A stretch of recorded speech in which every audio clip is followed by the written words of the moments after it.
Okey, baiklah. Seterusnya, kita akan mempelajari tentang bagaimana Kesultanan Perak diasaskan. Okey, untuk pengetahuan awak, Kesultanan Perak ni diasaskan oleh keluarga Diraja Kesultanan Melayu Melaka juga pada abad ke-16. Dia muncul selepas berakhirnya Kesultanan Melayu Melaka. Okey, kita nak tengok macam mana cara pengasasan Kesultanan Perak. Ianya bermula apabila Sultan Mahmud Shah, iaitu Sultan Melaka, meninggalkan Melaka dan bersemayam di Kampar selepas serangan Portugis.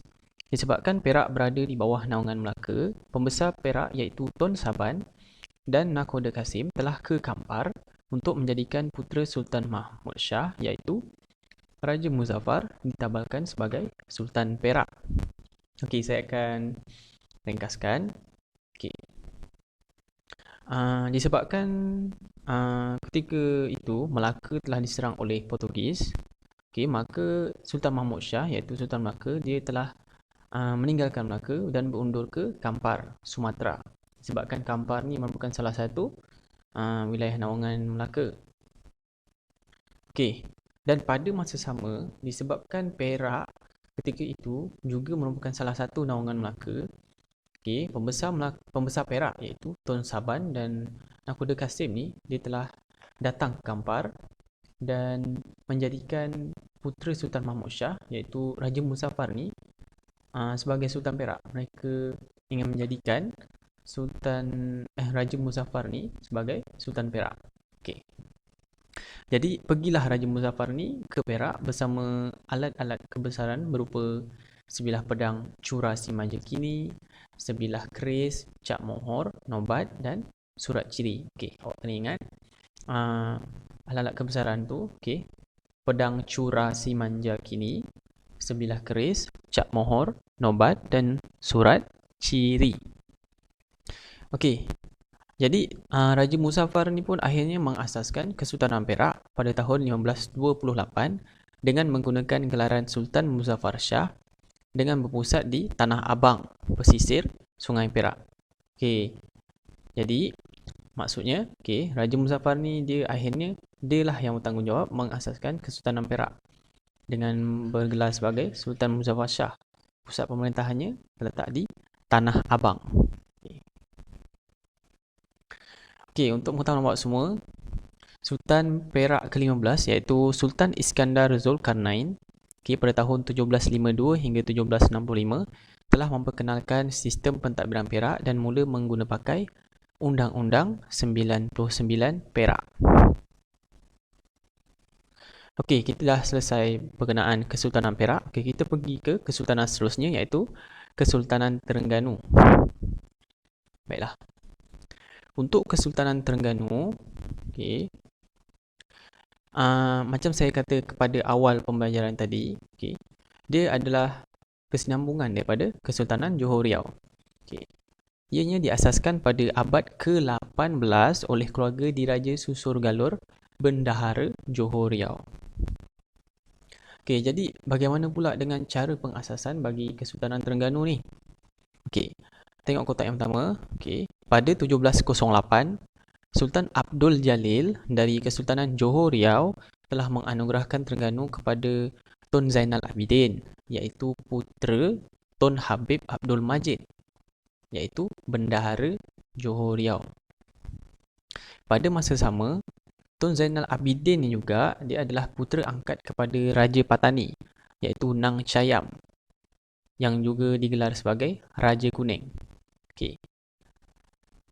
Maka Raja Patani ni iaitu Nang Chayam telah menyediakan kelengkapan pertabalan Tun Zainal Abidin sebagai Sultan Terengganu. Macam ni. Sultan Abdul Jalil, dia yang baginda yang merupakan Sultan bagi Kesultanan Johor Riau, dia telah menganugerahkan Terengganu kepada Tun Zainal Abidin lah.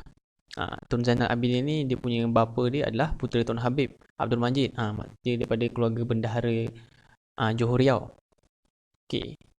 Jadi bila dianugerahkan Terengganu kepada Tun Zainal Abidin ni, Tun Zainal Abidin ni akhirnya ditabalkan sebagai Sultan Terengganu dengan Raja Patani juga membantu untuk menyediakan kelengkapan pertabalan Tun Zainal Abidin, disebabkan Tun Zainal Abidin adalah putera angkat bagi Raja Patani, iaitu Nang Chayam. Okey, setelah itu, okey, Tun Zainal Abidin ni pun kemudiannya berangkat ke Terengganu dengan diiringi 80 orang keluarga Patani serta beberapa tokoh agama seperti Qadi Wan Imam Mahmud dan Cik Buang. Okey. Antara alat kebesaran yang dibawa adalah keris diraja, keris panjang Nang Chayam. Okey, jadi selepas peristiwa pertama ni, peristiwa keduanya adalah bergeraklah Tun Zainal Abidin ni ke Terengganu bersama-sama 80 orang keluarga petani. Antara yang terlibat adalah tokoh agamawan lah, macam Qadi Wan Imam Mahmud dan Cik Buang. Okey, alat kebesaran yang dibawanya adalah keris diraja yang dikenali sebagai keris panjang Nang Chayam. Okey.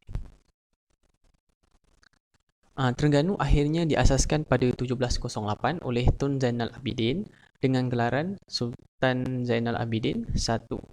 Okey, jadi Sultan Tun Zainal Abidin ni menggunakan gelaran Sultan Zainal Abidin I, di mana pusat pemerintahannya terletak di Tanjung Baru, Kuala Berang. Okey, ingat pusat pemerintahannya adalah Tanjung Baru, Kuala Berang. Wilayah dia adalah dari Kemaman sampai ke Besut. Okey, jadi kita dah tahu cara pengasasannya. Okey, antara sultan yang akan kita pelajari, sultan yang berjasa dalam memodernkan Terengganu adalah Sultan Zainal Abidin III pada tahun 1891 hingga 1918.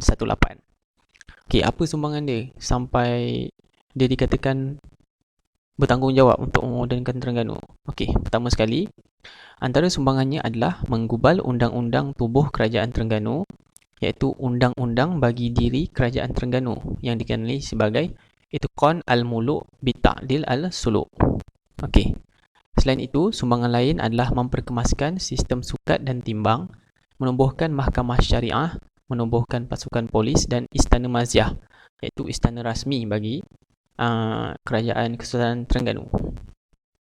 Okey, awak kena ingat yang paling utama adalah sumbangan dari sudut penggubalan undang-undang, iaitu Undang-Undang Bagi Diri Kerajaan Terengganu yang dikenali sebagai Itqan Al-Muluk Bita'dil Al-Suluk. Okey, itu awak kena ingat. Kalau ditanya Sultan Zainal Abidin III apa sumbangannya dalam memodernkan Terengganu, yang paling sinonim adalah menggubal undang-undang, iaitu Undang-Undang Bagi Diri Kerajaan Terengganu.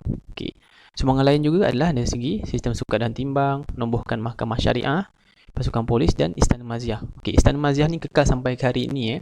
Dia digunakan sebagai tempat kediaman bagi keluarga diraja Terengganu.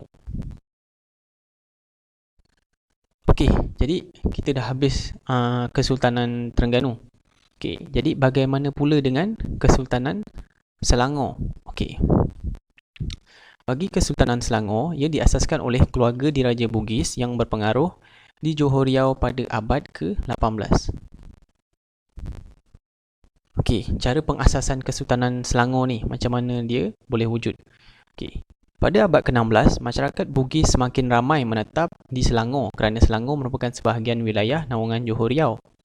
Pada masa itu, Daing Celak berketurunan Bugis menjadi yang di-Pertuan Muda Kesultanan Johor Riau. Okey, macam kita tahu, dekat Johor Riau ni dah ada masyarakat Bugis disebabkan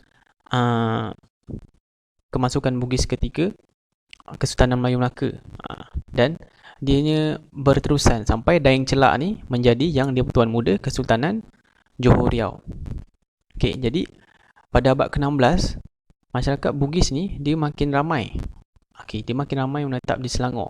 Disebabkan Selangor ni juga merupakan salah satu naungan Johor Riau. Okey. Jadi Raja Lumu, iaitu putera Daing Celak, telah menghadap Sultan Perak, iaitu Sultan Mahmud Shah, untuk mendapatkan pengiktirafan.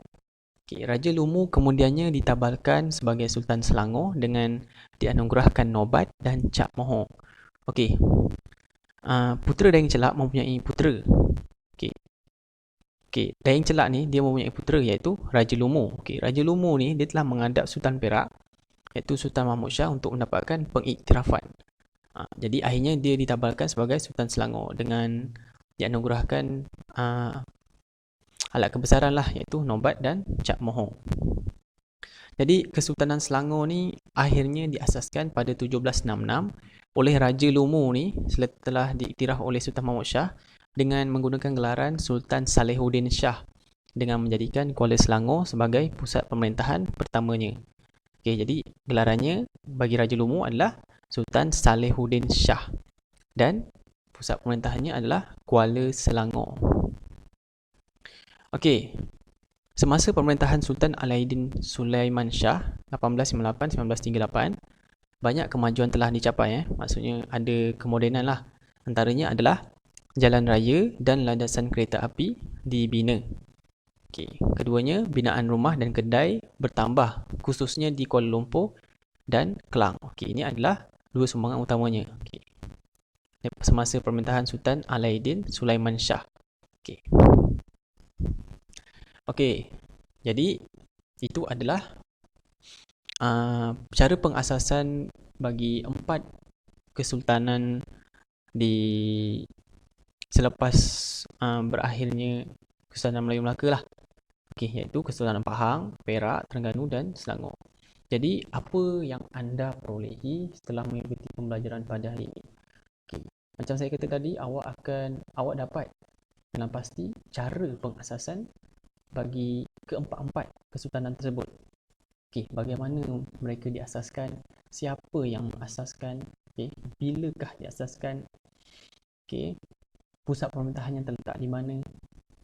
Okey, lagi alat kebesarannya dan sultan-sultan yang memerintah. Itu adalah apa yang awak dapat perolehi. Okey, jadi untuk pada hari ini tamatlah sesi PDPR. Okey, saya akan bagi kuis online. Okey, awak kena selesaikan kuis online tu dan juga latihan pengukuhan. Okey, latihan pengukuhan yang akan diselesaikan dalam buku latihan. Okey, itu saja untuk pembelajaran pada hari ini. Sila tonton video ini ya. Okey, tonton video ini dengan baik sebab awak akan rujuk untuk membuat latihan. Selain daripada rujukan buku teks lah. Okey, itu saja. Okey, sekian. Terima kasih. Assalamualaikum warahmatullahi wabarakatuh.